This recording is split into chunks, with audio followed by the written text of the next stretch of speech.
Guys, namaskaram. So recently, one of my clients had reached out to me talking about the practice of inflating one's CTC to appear good on paper, but the realities were quite different when looked from a different perspective. So I just wanted to share a video on this. So we were having quite a large discussion. I won't go into the nitty gritties of it, but I just wanted to share one law with you before starting this video. So it's by Robert Greene. He mentioned this in his book, The 48 Laws of Power. This is Law 40. Despise the free lunch. What is offered for free is dangerous. It usually involves either a trick or a hidden obligation. What has worth is worth paying for. By paying your own way, you stay clear of gratitude, guilt, and deceit. It is also often wise to pay the full price. There is no cutting corners with excellence. Be lavish with your money and keep it circulating, for generosity is a sign and a magnet of power. So I'm quoting directly from the book, but now I'll just start to give you some of my insights.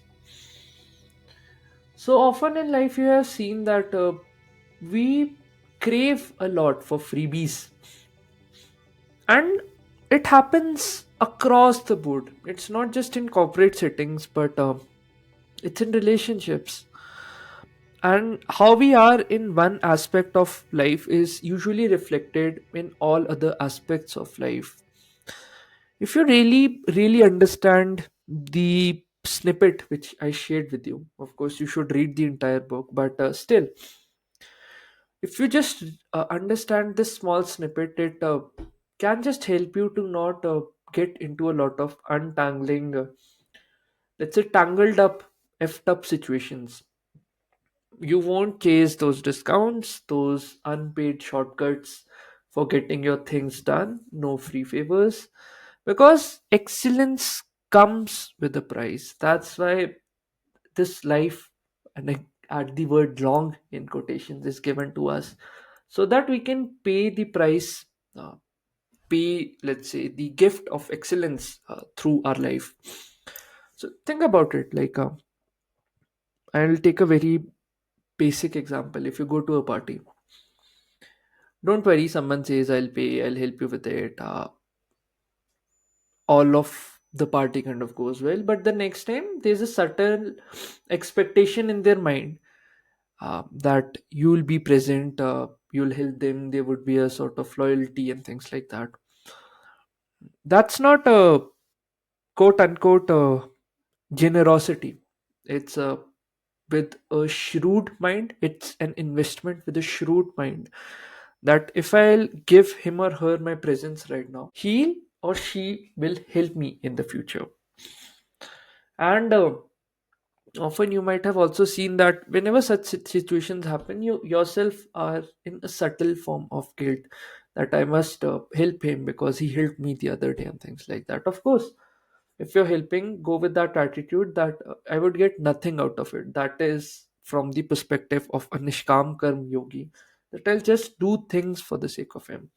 Similarly, like in relationships, a lot of bad blood is there, be it corporate relationships, personal relationships, because this act of expectation giving, taking kind of comes in. uh, these silent expectations are what destroys and ruins lives and relationships. Maybe we are seeking validation, emotional control, a favor in return, but the moment you lose your ability to walk away from a relationship that is generally not serving you, you lose your leverage in life.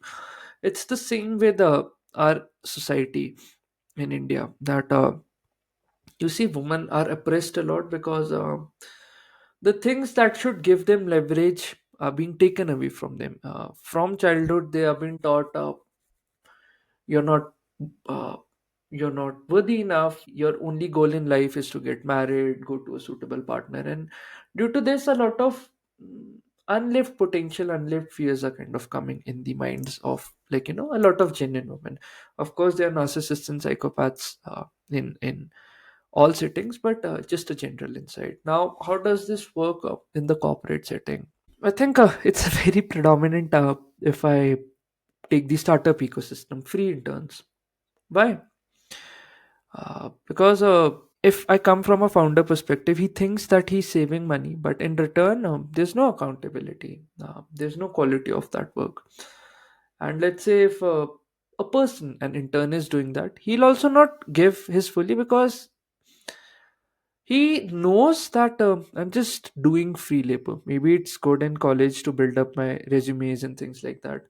If I tell that intern that you won't get any certificate, you won't get a single money. Not anyone would work until their heart beats for that cause, which is very rare. I think a person would only do that level of service to the things he deeply cares about. But I think just not buying into the inflated CTCs, the free lunches, these quote unquote voluntary projects just to look good because you're undervaluing your own dignity as a human being. In professional settings, everything should be professional. Not a single thing should be out of the paper because that way you'll just keep the dignity and a professional healthy you can say respect is maintained from both the fronts.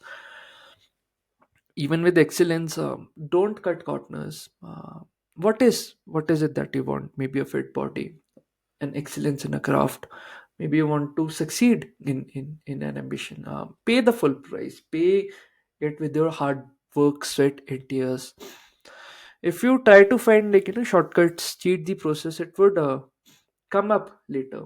Either you'll be a mediocre person or you'll not live with self-respect that is needed to function in this world with a head held high, right? Just striving for excellence always without cutting efforts, no matter what the cost is very important because then it just refines your own commitment. And if I come from a spiritual perspective, because that is what my work revolves around, generosity doesn't mean giving everything away. It means that you're just circulating your energy so that there's just some freshness in life and not just circulating in any direction, circulating it with clarity that if I'm let's say giving something, it's just from that attitude I won't get anything back. Let's say when you pay for wisdom, mentorships, or any good tools, uh, there's a unconscious signal that you send to your own life, that I just value growth, not greed. I just value, let's say, a life of integrity, a life of commitment. So, the next time when someone asks you, uh, come to this specific event, a lot of MLM marketing schemes also come to this event for free. Always ask yourself or ask that person, okay, what are the unseen expectations that you want? Because, see, when you're investing your money, energy, time, of course, these are things that you won't ever get back. uh, let's say from a life perspective, and most of all you lose your self-respect because we want to become powerful but with integrity. We want to live a noble life wherein we can just respect ourselves and walk with our heads held high. So I think an introspection for you from this video would be maybe treat this comment section as something wherein you're just reflecting what's been costing you silently, the unseen expectations of your parents. Try fixing that. Break one limitation at a time because first uh, awareness is the first payment that you kind of owe yourself. Become more aware, become more refined. That's the path to a deeper understanding, and that deeper understanding kind of helps you to live a more holistic life. So, yeah, I think that's what I wanted to share. Let me know what you feel about it. And until then, this is Debushish Bindra from Debu Ki Dastak. Cheers. Bye.